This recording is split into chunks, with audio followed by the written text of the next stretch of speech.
Hare Krishna, Hare Krishna, Krishna Krishna, Hare Hare, Hare Rama, Rama, Hare Krishna, Hare Krishna, Krishna Krishna, Hare Hare,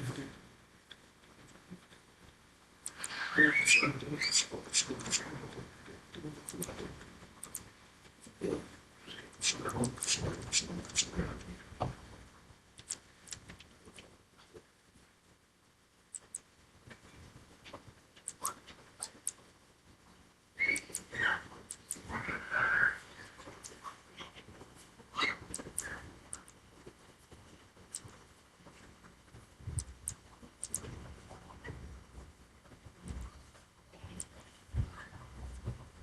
ISKCON Sri Sri Radha Govindalayam Mangalore Karnataka వారి తరపున level 2 Bhagavad Gita క్లాసులకి attend అయిన అందరికీ కూడా ధన్యవాదాలు. అందరికీ స్వాగతం. ఓం అజ్ఞానతిమిరాంధస్య జ్ఞానాంజనశలాకయ చక్షురున్మిలితం యేన తస్మై శ్రీగురవే నమః. శ్రీచైతన్యమనోభీష్టం స్థాపితం యేన భూతలే స్వయం రూపः కదా మహిం దదాతి స్వపదాంతికం.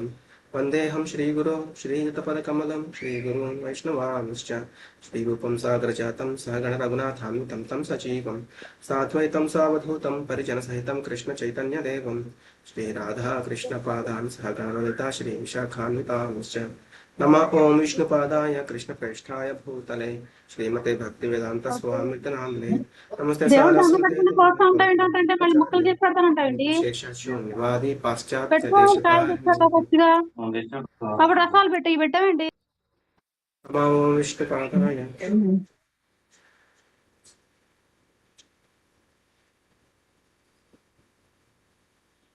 हे कृष्ण करुणा सिंधो दीनबंधो जगत्पते गोपेश गोपिका कांता राधा कांत नमोस्तुते तप्त कांचन गौरांगी राधे वृंदावनेश्वरी वृषभानुसुते देवी प्रणमामि हरिप्रिये वाञ्छाकल्पतरुभ्यश्च कृपा सिन्धुभ्य एव च पतितानां पावनेभ्यो वैष्णवेभ्यो नमो नमः. जय श्री कृष्ण चैतन्य प्रभु नित्यानंद श्री अद्वैत गदाधर श्रीवासादि गौरभक्तवृंद.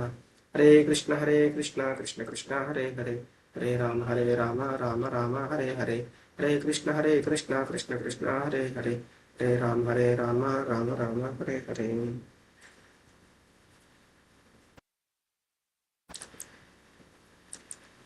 హరే కృష్ణ భక్తులందరికీ ఈరోజు మనం 11వ అధ్యాయం విశ్వరూప సందర్శన యోగము అనేది చూడబోతున్నాం. భగవద్గీత యథాతథం నుంచి his divine grace A C Bhaktivedanta Swami ప్రభుపాదుల వారి యొక్క బోధనల ఆధారంగా మనం ఈ భగవద్గీత అనేది చూస్తూ ఉన్నాం. ఇప్పుడైతే ఆ 10వ అధ్యాయం చివరి శ్లోకంలో ఒక్క అంశ చేతనే, అంటే అసలు నా యొక్క అవసరం ఏమున్నది, ఒక్క అంశము చేతనే ఈ బ్రహ్మాండం అన్నీ కూడా వ్యాపించి పోషించబడుతున్నాయి నా ఒక్క అంశ చేతనే అని భగవంతుడు చెప్పడం జరిగిందనమాట. తర్వాత ఈ యొక్క 10వ అధ్యాయంలో మనం భగవంతుని యొక్క ఐశ్వర్యాలు, అంటే ఆయన ఈ భౌతిక లోకంలో కూడా మనం వేటిని చూస్తే ఎలా అయితే భగవంతుడు గుర్తు రావాలో, అలాగే భగవంతుడు మనకి గుర్తు తెచ్చుకోవాలని అర్జునుడు అడిగారో, వాటికి భగవంతుడు ఇవన్నీ కూడా ఆయన యొక్క విభూతులన్నింటినీ కూడా చూపించడం జరిగింది. 11వ అధ్యాయం అంటే భగవంతుని యొక్క విశ్వరూపాన్ని అర్జునుడు అడుగుతారు, అది కూడా మనం చూస్తాం ఆ విశ్వరూపం గురించి కూడా. 10వ అధ్యాయం థియరీ అయితే, ఈ 11వ అధ్యాయం ఏంటంటే ఒక ప్రాక్టికల్స్ లాగా అనమాట.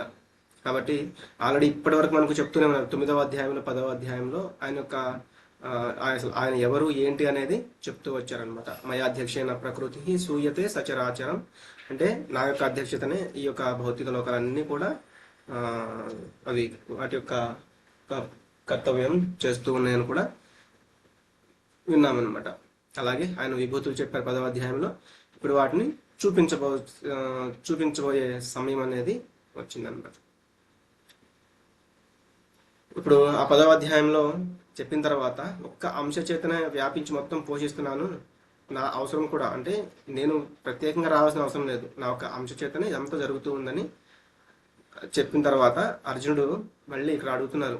అర్జున ఉవాచ మదనుగ్రహాయ పరమం గుహ్యమధ్యాత్మ సంహితం యత్వయోక్తం వచస్తేన మోహోయం విగతో మమ. అర్జునుడు పలికాను, ఈ పరమ రహస్యమైన ఆధ్యాత్మిక జ్ఞానమును నీవు దయతో తెలిపినవి విన్న తర్వాత నా మోహము తొలగిపోయింది. ఎప్పుడైతే అర్జునుడు ఆ 2వ అధ్యాయంలో కార్పణ్య దోషోపహత స్వభావ పృచ్ఛామి త్వాం ధర్మ సమ్మూఢచేతా యశ్రేయస్యాన్నిశ్చితం బ్రూహి తన్మే శిష్యస్తే హంసాధి మాం త్వాం ప్రపన్నం అని అక్కడ చెప్పారనమాట. అంటే నేను నీకు శిష్యుడిని, శరణాగతుణ్ణి. నేను కార్పణ్యం అనే లోభం చేత, ఈ మోహం చేత నాకు ఏం చేయాలో అర్థం కావట్లేదు అని అక్కడ అడిగారనమాట. అదే అర్జునుడు ఇక్కడ ఏం చెప్తున్నారు, ఈ పరమ రహస్యమైన ఆధ్యాత్మిక జ్ఞానాన్ని 9వ అధ్యాయంలో చెప్పారు, దాన్ని మళ్ళీ 10వ అధ్యాయంలో ఇంకా వివరించారనమాట. కాబట్టి ఇటువంటి ఈ గుహ్యమైన ఆధ్యాత్మిక జ్ఞానాన్ని నువ్వు నా పట్ల దయతో నువ్వు చెప్పిందంతా విన్న తర్వాత నాకున్న మోహం మొత్తం తొలగిపోయింది అని ఇక్కడ చెప్తున్నారు. మనకు మామూలుగా మనకు దుఃఖానికి కారణం, ఇప్పుడు ఆ ఫస్ట్లో అర్జునుడు దుఃఖానికి కారణం ఏంటి? మోహము. ఆ మోహం ఎక్కడి నుంచి వస్తుంది అంటే అజ్ఞానం నుంచి వస్తుంది అనమాట. అజ్ఞానం వల్ల ఏమో మోహం కలుగుతుంది, ఆ మోహం వల్ల మనకి దుఃఖం అనేది వస్తుంది. కాబట్టి మనం అజ్ఞానాన్ని నాశనం చేసుకోగలిగితే మనకి ఆ మోహం అనేది పోతుంది, దానివల్ల మనకి దుఃఖం అనేది రాదనమాట. కాబట్టి ఇక్కడ అందుకే అర్జునుడు నా మోహం అంతా తొలగిపోయింది అని చెప్తున్నారు. మరి ఆ మోహం తొలగిపోవాలంటే ఏం జరగాలి? ఆధ్యాత్మిక విద్య. భౌతిక విద్యలు ఎన్ని డిగ్రీలు ఉన్నా అది కష్టం అనమాట. దానికి ఏం కావాలి అంటే ఆధ్యాత్మిక విద్య అనేది కావాలి. అధ్యాత్మ జ్ఞానం వల్ల మాత్రమే అది జరుగుతుంది. ఉదాహరణకు మనం పరీక్షిత్ మహారాజును చూస్తాం. ఆయనకి 7 రోజుల్లో ఒక శాపం, ఆయన మరణించబోతున్నారు ఒక పాము కాటు వల్ల అని. మరి ఆయన ఏం చేశారు? వెళ్ళి మనం మామూలుగా ఉన్న భౌతికంగా ఉన్న వాళ్ళైతే ఏం ఆలోచిస్తామంటే, ఓకే 7 రోజులు పాము, కాబట్టి ఈ 7 రోజులు మనం ఏం చేయాలి? పాముని పట్టే వాళ్ళని తీసుకొచ్చుకోవాలి, లేకపోతే పాము కాటు వేసిన వెంటనే దానికి ఏం చేస్తే ఆ విషయం పోతుందో డాక్టర్స్ని పెట్టుకోవడం, లేకపోతే ఆ పాము రాకుండా మంత్రగాళ్ళం, ఇట్లా చాలా ఏమైనా చేయవచ్చు అనమాట. కానీ ఆయన ఇటువంటివి ఏమీ ఆలోచించలేదు. ప్రశాంతంగా వెళ్ళి నాకు ఈ 7 రోజులు నేను సమయాన్ని ఎలా వినియోగించుకోవాలి అని, భగవంతుని యొక్క భక్తిలో ఎలా లీనమవ్వాలి అని, కాబట్టి భగవంతుడి గురించి ఎలా వినాలి అని దాని గురించి ఆలోచించారు అనమాట.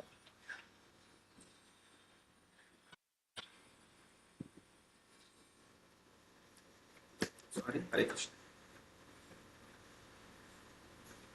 కాబట్టి ఈ 7 రోజులు కూడా ఆయన శ్రీమద్ భాగవతాన్ని, అంటే ఆధ్యాత్మిక జ్ఞానం గురించి, అంటే భగవంతుడి గురించి వినడానికి ఆయన యొక్క సమయం అంతా కూడా కేటాయించారు. ఆయన యొక్క ఆ 7 రోజుల సమయం కూడా ఎలా గడిచిపోయింది అనేది కూడా ఆయనకి తెలియకుండానే జరిగిందనమాట.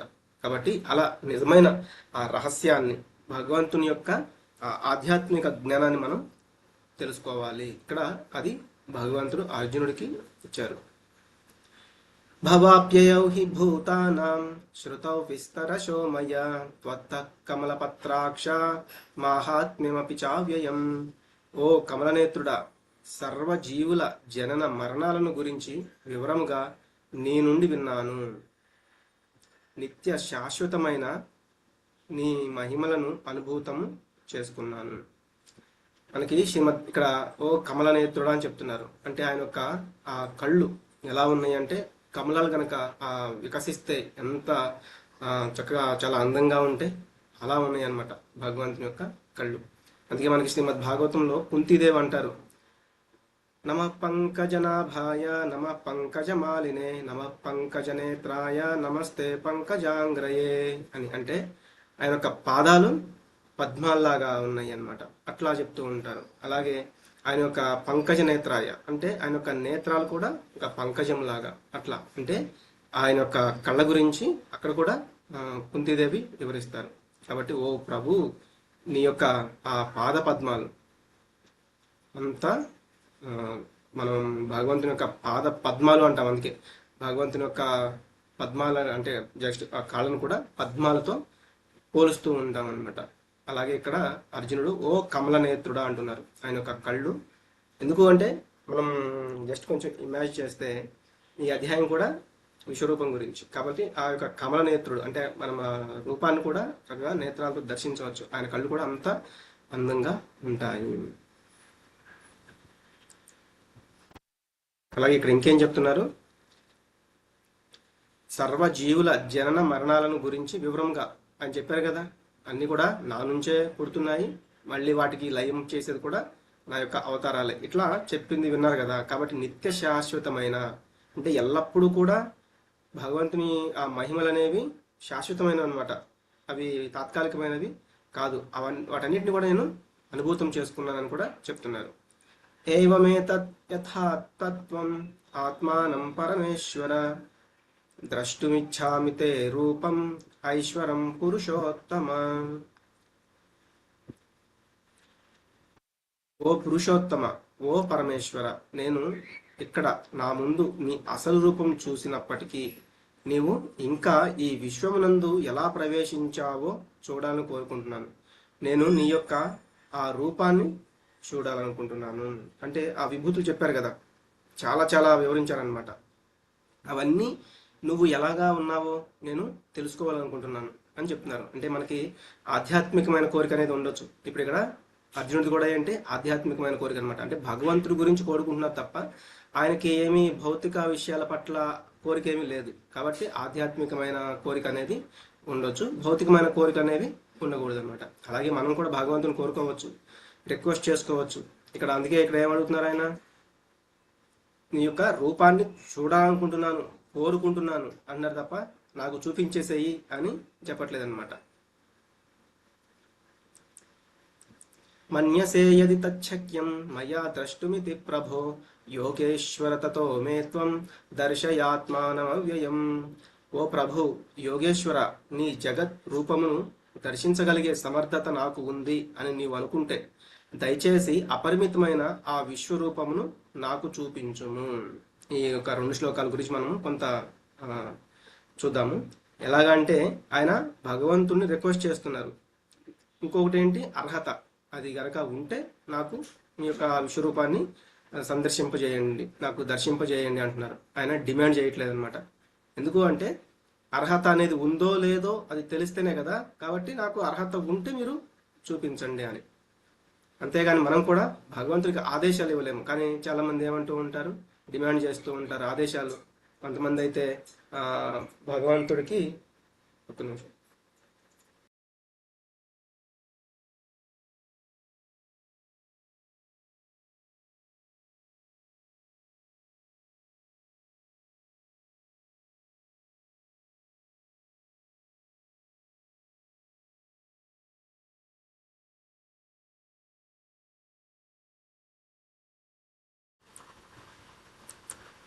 హరే కృష్ణ. ఇప్పుడు మనం చూస్తూ ఉంటాం అనమాట, సినిమాల్లో కానీ లేకపోతే కొంతమంది ఏమంటూ ఉంటారు, నిజంగా భగవంతుడు అనేవాడు ఉన్నాడా, ఉంటే రా దిగిరా అని మనకి ఏదైనా పాటలు పెట్టేసి గంటలు కొట్టేసి రా దిగిరా నువ్వు నాకు కనిపించిన దర్శనం ఇట్లా డిమాండ్ చేస్తూ ఉంటారనమాట. కానీ మనం భగవంతుణ్ణి డిమాండ్ చేసే అంతటి వాళ్ళం కాదు. ఎవరైతే శుద్ధ భక్తులు ఉన్నారో వాళ్ళు భగవంతుణ్ణి ఆదేశించగలరు. కానీ ఇక్కడ అర్జున్ అంతటి వాడే రిక్వెస్ట్ చేసుకుంటున్నారు. అందుకే అది డిమాండ్. కొంతమంది అల్టిమేటం కూడా చేస్తారు, నేను నమ్మట్లేదు, నువ్వు ఉంటే నాకు వచ్చి నువ్వు వచ్చి నాకు కనపడంటూ ఉంటారనమాట. ఇదేంటంటే మూర్ఖత్వం అనమాట.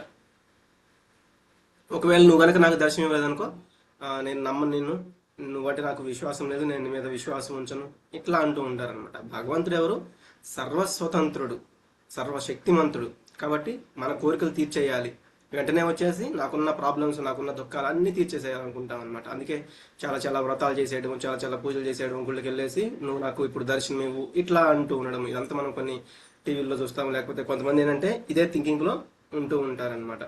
కానీ అది కరెక్ట్ కాదు. ఇక్కడ కూడా ఇంకా ఏం చెప్తున్నారు, నాకు ఆ యొక్క అర్హత, ఒక రకంగా చెప్పాలంటే అర్జునుడికి అర్హత ఉంది. ఇంకొకటి ఏంటంటే అర్జునుడు కూడా ఆ 10వ అధ్యాయంలో చెప్పిన తర్వాత పూర్తిగా నమ్మారు.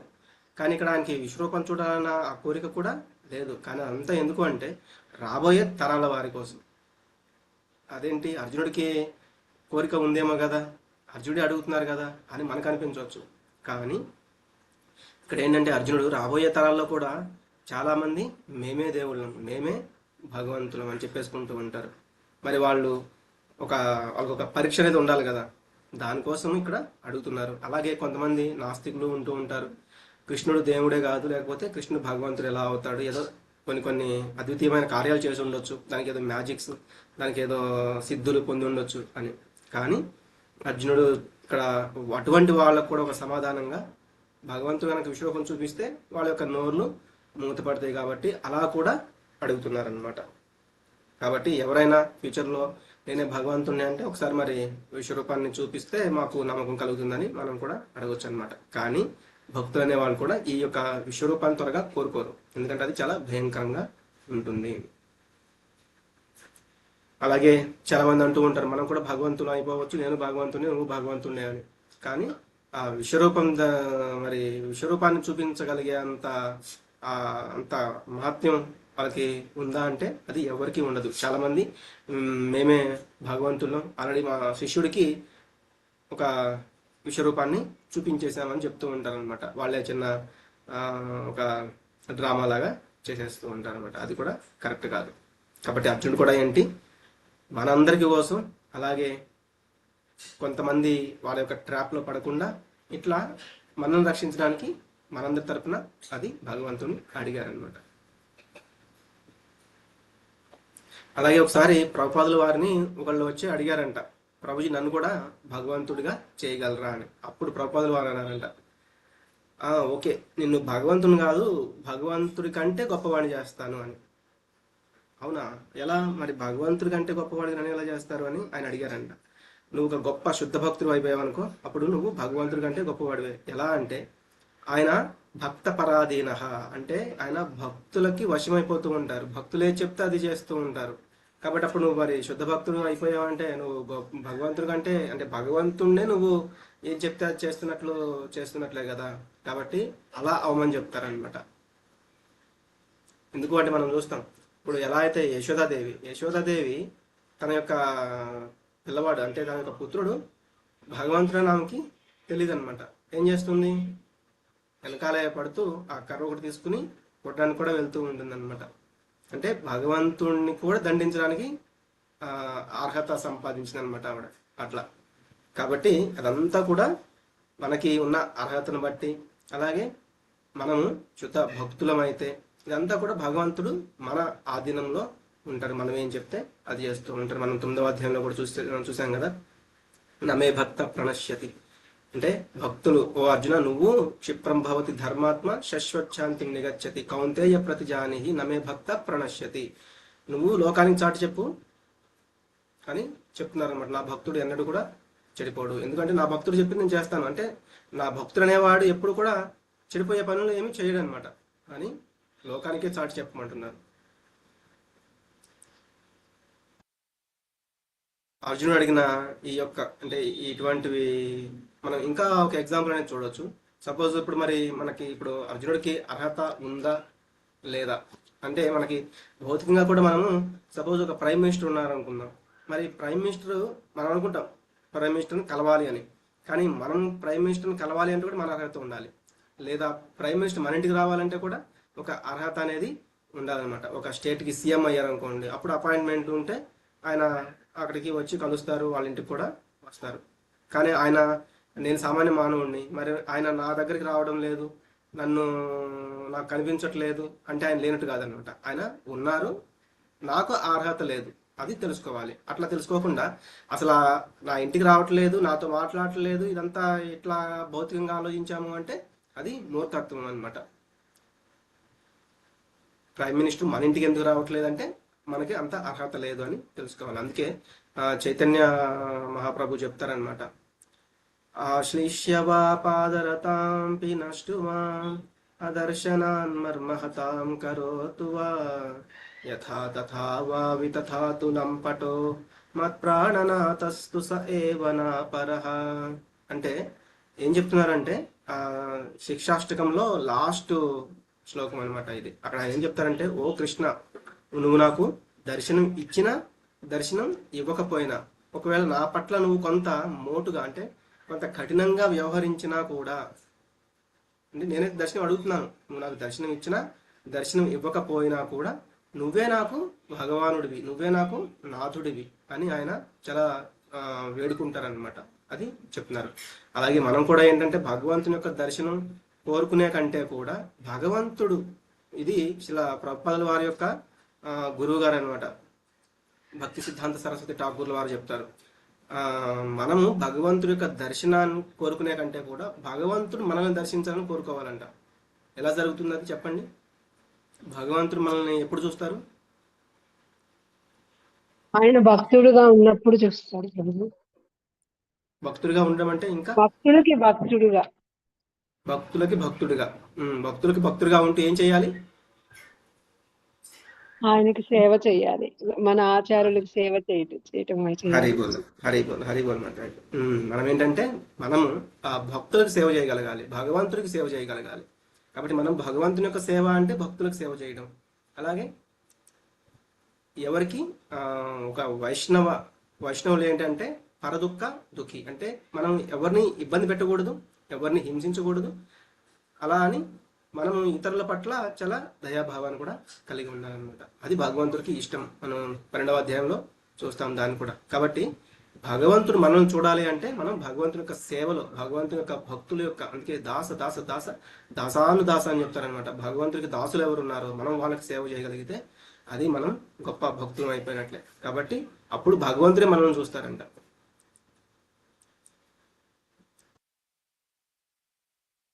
ఇది అర్జునుడు చెప్పింది విన్న తర్వాత ఇక్కడ భగవంతుడు చెప్తున్నారు. శ్రీ భగవానువాచ పశ్య మే పార్థ రూపాణి శతశోథ సహస్రశః నానా విధాని దివ్యాని నానా వర్ణాకృతీని చ.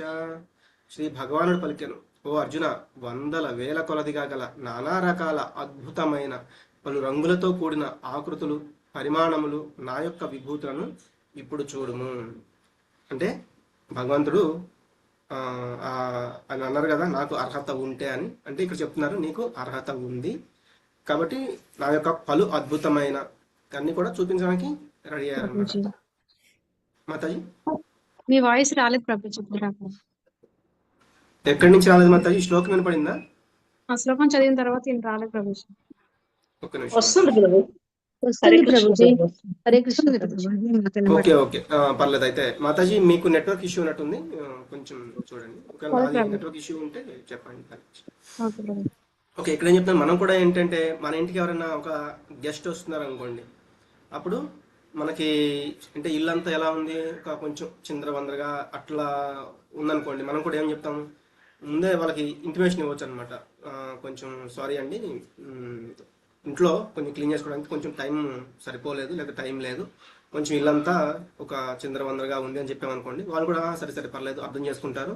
లోపలికి వచ్చిన తర్వాత ఎలాగో చెప్పాం కాబట్టి వాళ్ళు దాన్ని అంతగా పట్టించుకోరు అనమాట. పట్టించుకోరు అంటే పర్లేదు, దానికి ఆల్రెడీ దాన్ని ముందే ఊహించేసుకున్నారు. ఓకేనా? అట్లా అనమాట. ఒకవేళ వాళ్ళు మనకు చెప్పలేదు అనుకోండి, ఏమి వాళ్ళు వస్తారు, ఇట్లా మొత్తం చూసిన తర్వాత ఇల్లంతా చిందరవందరగా ఉంది కదా, కొంచెం ఎట్లాగో ఫీల్ అవుతారు అనమాట. అలాగే ఇక్కడ కూడా ఏంటంటే అర్జునుడికి ముందే చెప్తున్నారు భగవంతుడు, నానా రకాలైన అద్భుతమైన పలు రంగులతో కూడిన ఆకృతులు, పరిమాణములు నా యొక్క విభూతులను ఇప్పుడు చూడు అని ముందే అర్జునుడికి హింట్ ఇస్తున్నారు. అంటే అది ఎలా ఉండబోతుంది అనేది కూడా ముందే చెప్తున్నారు అనమాట. పశ్యాదిత్యాన్ వసూన్ రుద్రాన్ అశ్వినౌ మరుతస్తథా బహూన్యదృష్టపూర్వాణి పశ్యాశ్చర్యాణి భారత. ఓ భరతవంశీయుడ, ఆదిత్యులను మనం ఆల్రెడీ 10వ అధ్యాయంలో చూసాము. ఆ విభూతులను ఇక్కడ చూపించడం జరుగుతుంది అనమాట. ఆదిత్యులు 12 మంది ఉన్నారని చెప్పాం కదా, ఆ 12 మందిని, అలాగే వసువులను 8 మంది, రుద్రులు 11 మంది, అశ్విని దేవతలు 2, మరుత్తులు 49 మంది, అటువంటి వాళ్ళందరినీ చూడు. అలాగే ఇది వరకు ఎప్పుడు కని విని ఎరుగని అద్భుతములను కూడా చూడుము. ఇంతకు ముందు కూడా నువ్వు చూడని కని అలాగే విని కూడా, నువ్వు వినుండని ఈ యొక్క విశ్వరూపాన్ని కూడా నేను చూపిస్తాను అని చెప్తున్నారు. ఎవరికన్నా గుర్తుందా ఇంతకుముందు ఆ విశ్వరూపం ఇంకెవరికన్నా చూపించారా? కృష్ణ ప్రభు సభలో చూపించారు కదా ఒకసారి ప్రభు. ఎవరికి మాతాజీ? కురుసభలో ఒకసారి ధృతరాష్ట్రుడికి చూపించారు. కురుసభలో ధృతరాష్ట్రుడికి, దుర్యోధనుడికి చూపించారు. ఇంకా వాళ్ళు యశోదామాతకు చూపిస్తారు. యశోదామాతకు చిన్నప్పుడు బాల్యంలో ఉన్నప్పుడు చూపించారు. మట్టి తింటున్నావు కదా నోరు తెరవమంటే నోరు తెరిచినప్పుడు కూడా ఆయన బ్రహ్మాండాలని చూపిస్తారనమాట. ఇంకా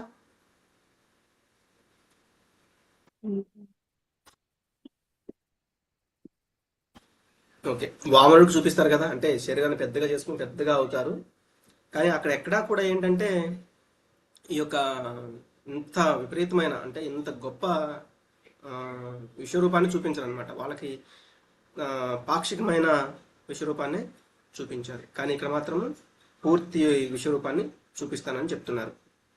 ఇహైకస్థం జగత్కృత్స్నం పశ్చాద్య సచరాచరం మమ దేహే గుడాకేశ యచ్చాన్య ద్రష్టుమిచ్చసి.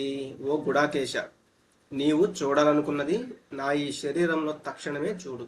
ఇప్పుడు నీవు చూడగోరే అన్నిటినీ భవిష్యత్తులో నువ్వు కోరుకునే దానిని నీకు ఈ సార్వత్రిక రూపం చూపిస్తుంది. కదిలేవి కదలనివి అంతా ఇక్కడ పూర్తిగా ఉంది. ఎలా అయితే ఆ భవిష్యత్తులో జరగబోయేది దుర్యోధనుడికి ఏం చూపించలేదు, అలాగే భవిష్యత్తులో జరగబోయేది బలి మహారాజుకు కూడా చూపించలేదు. అలాగే యశోదమాతకు కూడా ఏంటంటే ఆ భవిష్యత్తులో ఏం జరగబోతుంది అనేది కూడా చూపించలేదు. కానీ ఇక్కడ అర్జునుడికి ఏంటి, భవిష్యత్తులో నువ్వు కోరుకునే దానిని కూడా నీకు ఈ సార్వత్రిక రూపం అనేది చూపిస్తుంది అని ఇక్కడ చెప్తున్నారనమాట.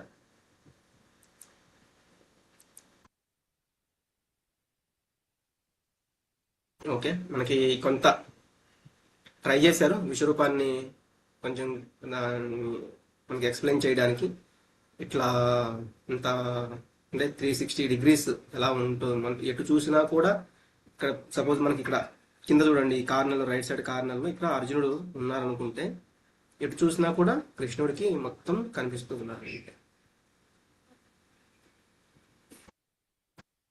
ఇక్కడ లెఫ్ట్ సైడ్ కార్నర్లో అర్జునుడు ఉన్నారు, మళ్ళీ ఇక్కడ కృష్ణుడు అర్జునుడికి బోధిస్తూ ఇక్కడ మళ్ళీ ఇంకో కృష్ణుడికి చూపిస్తూ ఉన్నారు. మళ్ళీ విశ్వరూపంలో కూడా మొత్తం అన్ని అందరూ 10వ అధ్యాయంలో మనకి ఏవేవైతే చెప్పారో వాళ్ళందరినీ కూడా ఇక్కడ కొంత చూపించే ప్రయత్నం అయితే చేస్తున్నారనమాట.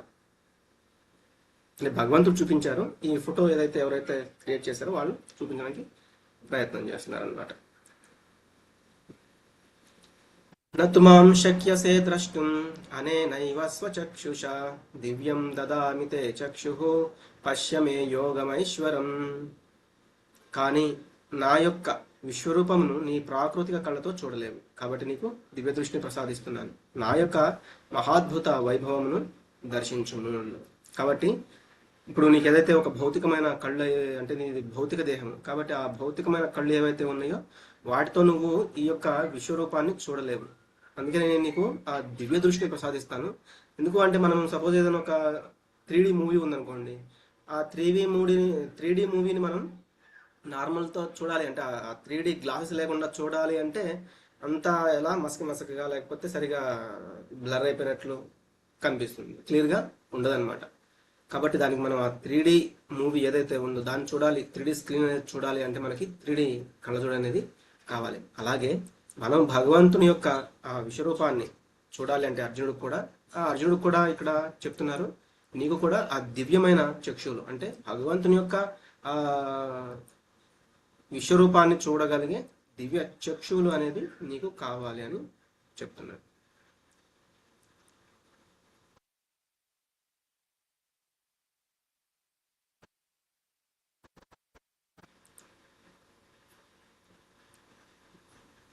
ఓన్లీ దివ్య చక్షువులు అంటే నిజమైన జ్ఞానం కూడా కావాలన్నమాట. అది తెలుసుకొని ఆ భగవంతుణ్ణి చూడగలిగే జ్ఞానం అనేది కూడా, ఆ జ్ఞాన చక్షువులు కూడా ఉండాలి. అదే దివ్యమైన చక్షువులు.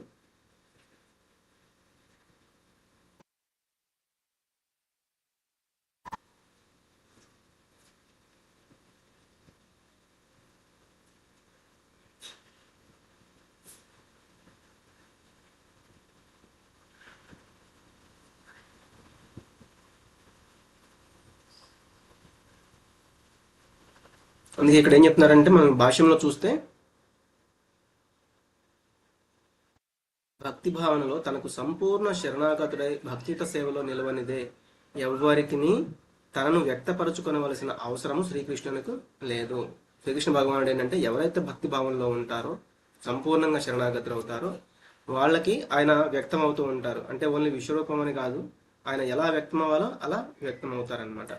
కనుక మానసిక కల్పన బలంపై అంటే భగవంతుడు అంటే ఇలా ఉండొచ్చు అలా ఉండొచ్చు ఇట్లా మానసికంగా అంటే ఏదో కల్పన చేస్తూ ఉండే వాళ్ళపై దానిపై ఆధారపడే వాళ్ళకి శ్రీకృష్ణ భగవానుని దర్శించడం సాధ్యం కాదు.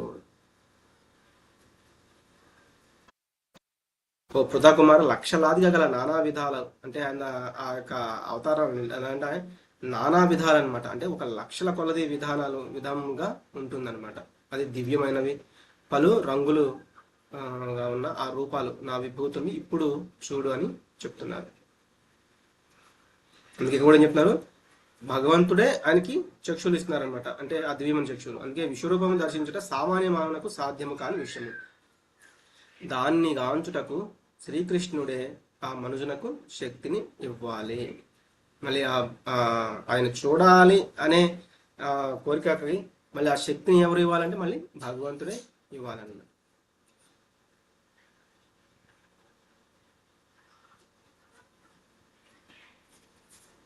మనం చూసాం ఇది ఆదిత్యులు, వసువులు, రుద్రులు, అశ్విని కుమారులు, సమస్త ఇతర దేవతలను కూడా చూడమని చెప్తున్నారు. అలాగే ఇది వరకు ఎన్నడూ కూడా కనని వినని పలు అద్భుత విషయాలు కూడా నువ్వు దీంట్లో చూస్తావు అని చెప్తున్నారు.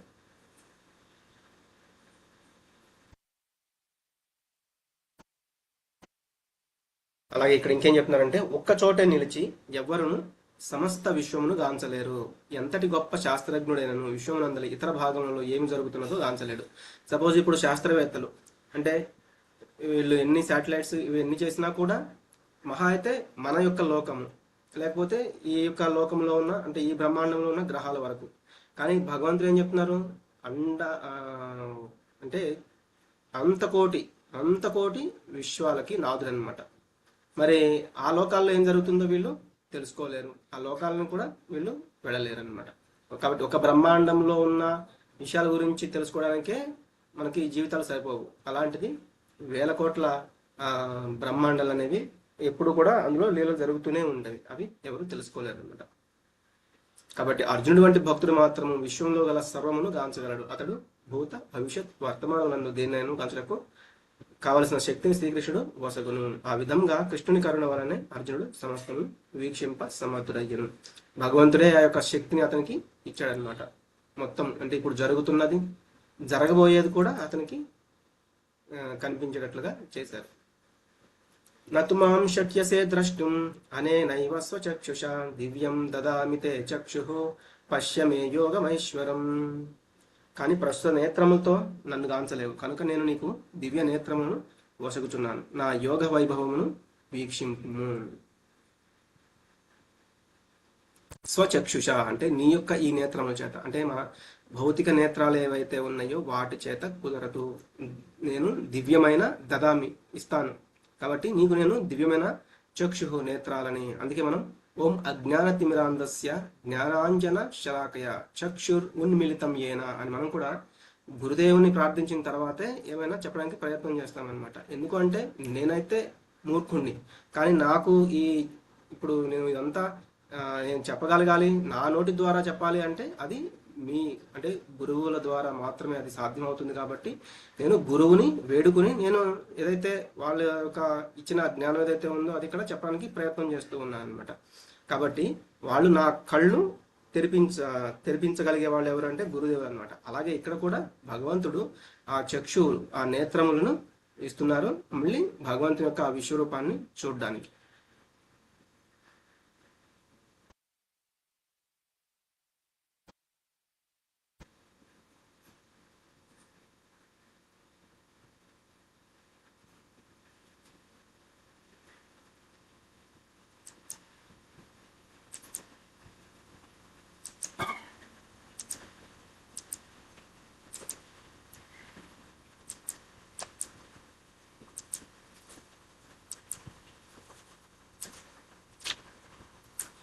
ఇక్కడ సంజయుడు చెప్తున్నారు, ఇప్పుడు కృష్ణుడు ఆ విశ్వరూపాన్ని చూపించడానికి రెడీ అయ్యారు.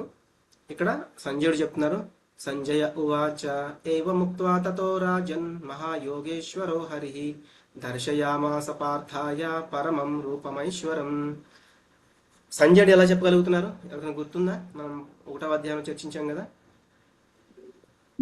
అర్జునుడికి చెప్తుంటే పక్క నుంచి వినేస్తారు. వ్యాస మహర్షి ఇద్దరు దివ్య దృష్టి ఇచ్చారు అతనికి.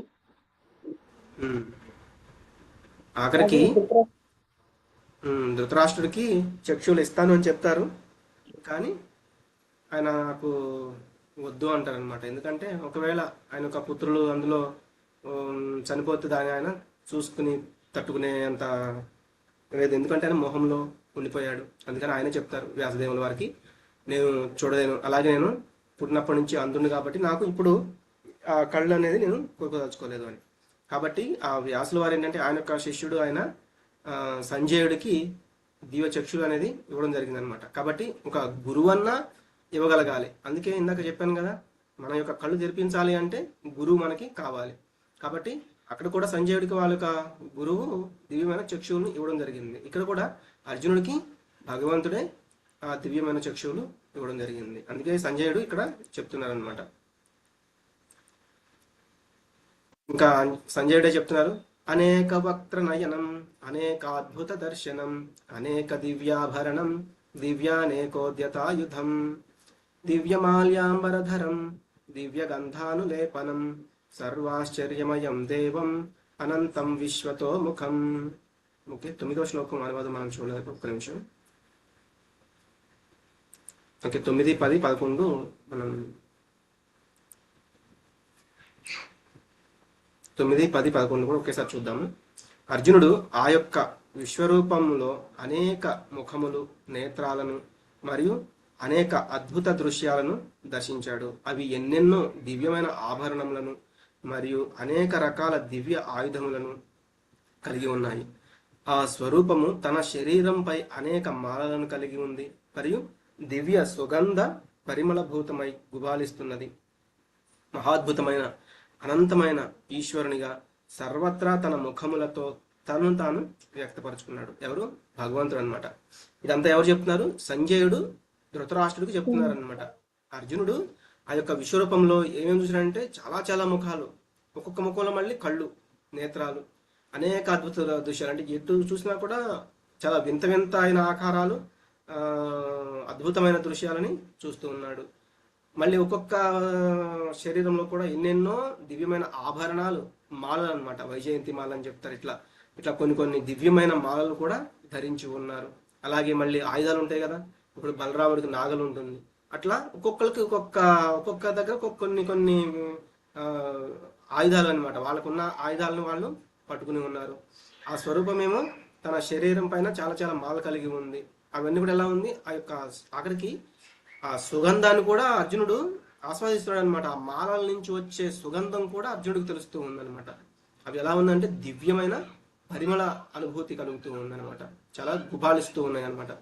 మహాద్భుతమైన అనంతమైంది అనమాట. అంటే అది అంతం లేదు దానికి. అంటే ఇక్కడ ఈ ఫోటోలో మనం చూస్తే ఇక్కడ చూడండి, అంటే అర్జునుడు ఇక్కడ నుంచుని ఉంటే ఈ చుట్టుపక్కల మొత్తం, అంటే సపోజ్ ఆయన కిందికి చూసినా, సైడ్కి చూసినా, ఇటు సైడ్కి చూసినా, ఇటు సైడ్కి చూసినా కూడా ఆ యొక్క విశ్వరూపం అనేది అతనికి కనిపిస్తూ ఉందన్నమాట.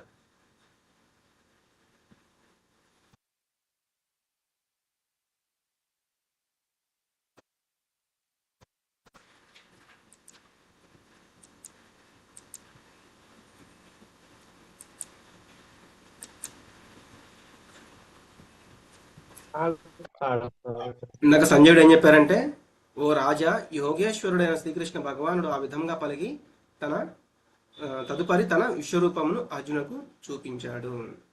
అది ఎలా ఉంది? చాలా చాలా విశ్వరూపం, అనంత సంఖ్యలో ముఖాలు ఉన్న నేత్రాలు.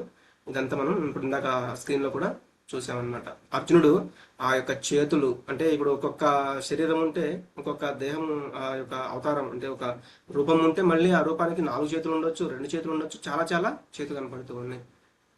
అలాగే పాదాలు, ఇవన్నీ కూడా అనేక అనే పదము సూచిస్తూ ఉంది. అందుకే ఇక్కడ అనేక వక్త్రనయనం, అనేక అనేక అంటే ఇక్కడ మనం దేనికి చూసినా కూడా అనేకం అంటే ఒకటి కాదనమాట.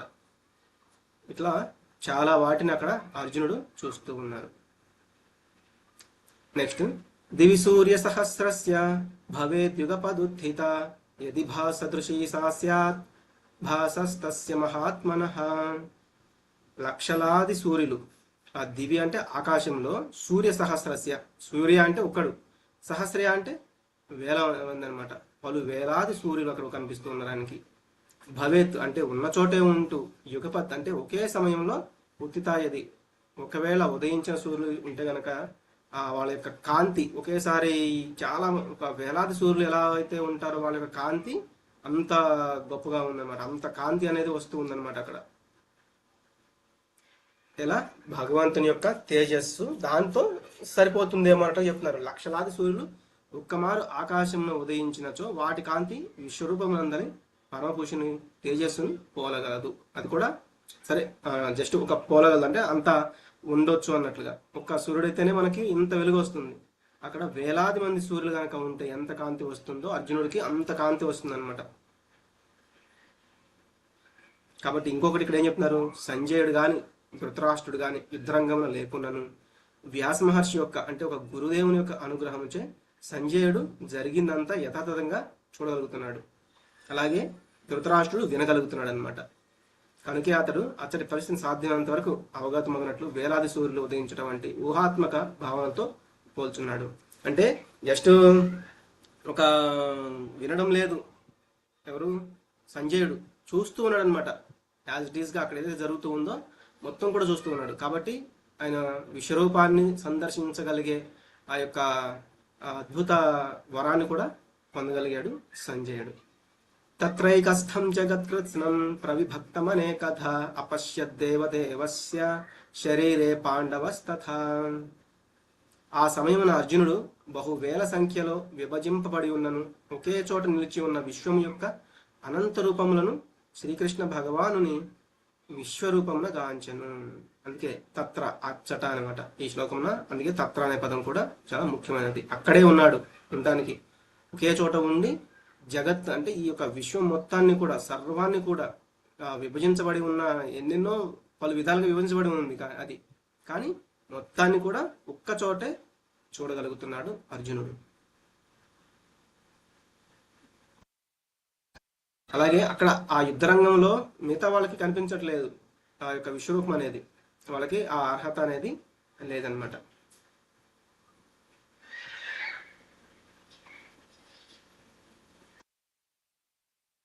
తతస్స విస్మయావిష్టో హృష్టరోమా ధనంజయః ప్రణమ్య శిరసా దేవం కృతాంజలిరభాషత. అంతట సంభ్రమమునకు గురి అయిన వాడును ఆశ్చర్యచకితుడైన వాడును రోమాంచితుడైన వాడు నాకు అర్జునుడు శిరము వంచి నమస్కరించుచు అంజలిబద్ధుడై దేవదేవుని ప్రార్థింపతొడగాను. తతస్స విస్మయ విష్టో ఆశ్చర్యంలో మునిగిపోయాడు అనమాట అర్జునుడు.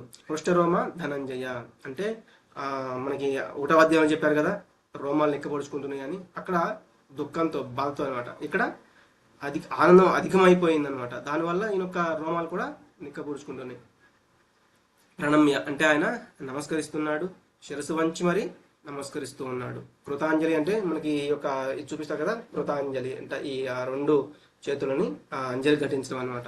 అట్లా రెండు చేతులని జోడించి శిరస్సు వంచి నమస్కరిస్తున్నాడు దేవాది దేవుడికి.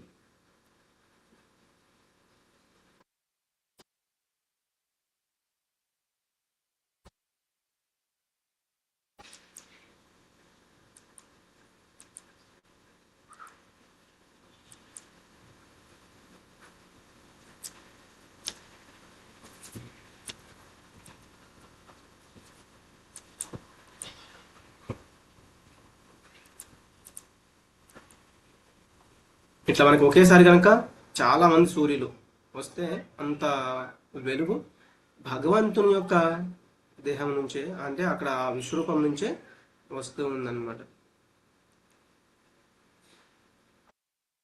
అప్పుడు అర్జునుడు దేవదేవుడి దేహంలో ఒకే చోట ఎన్నో విధాలుగా విభజించబడిన సమస్త ప్రపంచాన్ని కూడా సందర్శించాడు.